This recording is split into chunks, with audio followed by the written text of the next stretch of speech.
CUA Taxiville, finalement un compromis. La CUA et l'Association des taxis d'Antananarivo, ou FTAR, ont finalement trouvé un compromis. Clémence Rarnirine, présidente de la FTAR, se réjouit à ce que les deux parties puissent trouver une issue favorable. Elle a expliqué que l'accord entre les deux parties porte entre autres sur l'abandon de l'inscription taxi sur la portière des véhicules.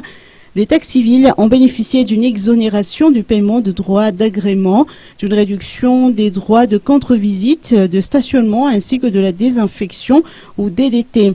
La présidente de la FTAR a également tenu à informer le public que les taxis-villes peuvent désormais circuler librement dans les périphéries sans avoir à demander l'autorisation des forces de l'ordre, ni faire l'objet de contrôles, encore moins de pénalisation, à condition que la lanterne soit retirée. Clémence Rarnirine a toutefois fait savoir qu'il ne s'agit que d'une partie des requêtes déposées par la FTAR.